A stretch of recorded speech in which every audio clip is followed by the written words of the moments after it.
Hoy no te traigo un MMO nuevo con promesas brillantes. Hoy te traigo un entierro.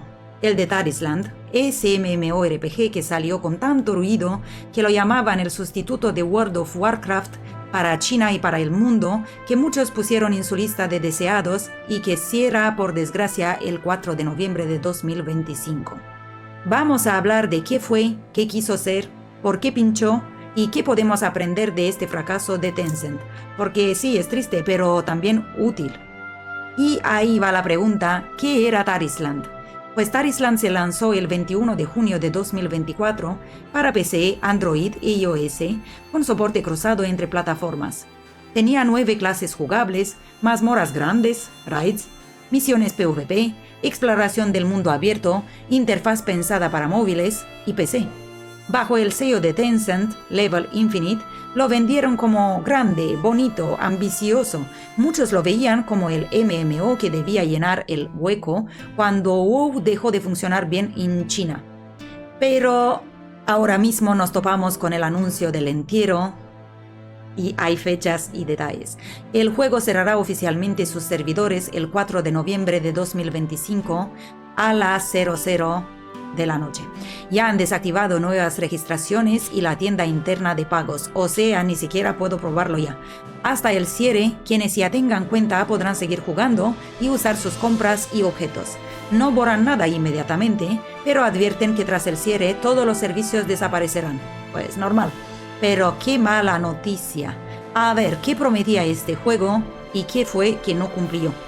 Lo bueno al principio, pues arrancó con elementos interesantes.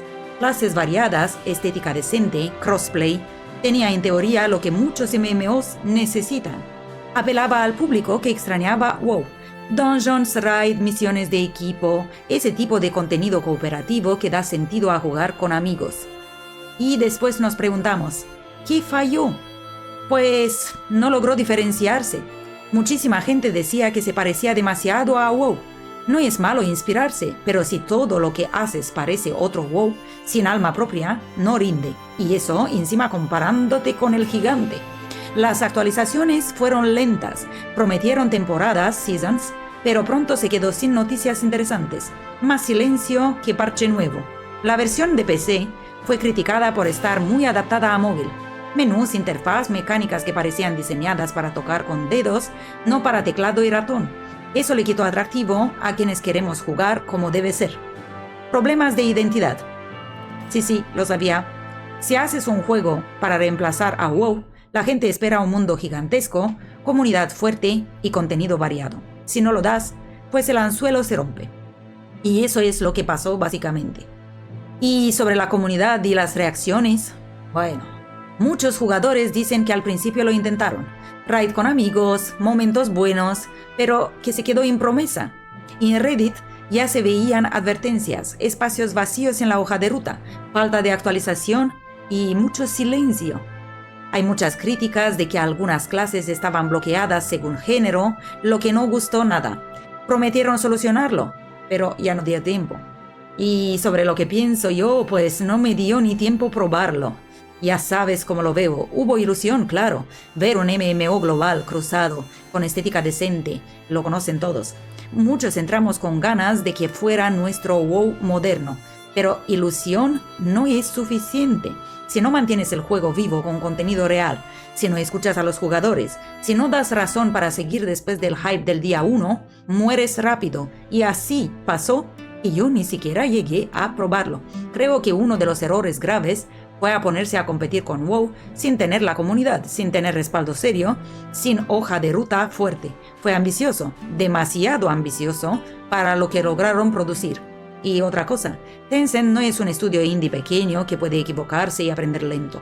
Cuando ellos fallan, lo sentimos todos, porque sus juegos tienen presupuesto, alcance y expectativas muy altas.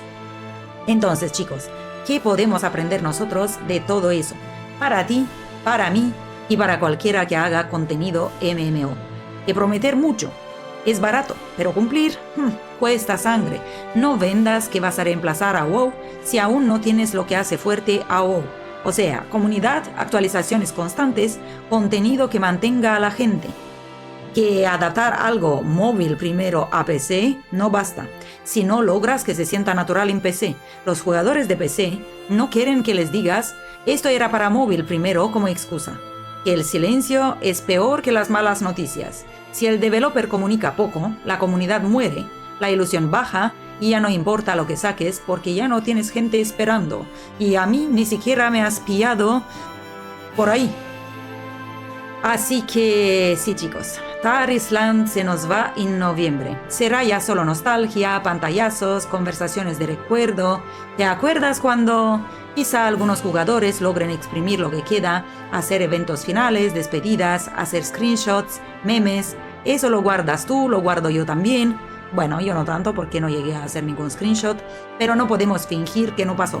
Prometieron grandeza, ofrecieron diseño bonito, pero no lograron mantenerse vivos. Es un adiós, amigo. Y ahora dímelo tú, ¿jugaste Tar Island? ¿Lo dejaste por aburrimiento o por decepción? ¿Crees que lo podrías haber aguantado si hubieran hecho las cosas de otra forma? Déjamelo abajo, que esta despedida merecía que la gente lo recordara.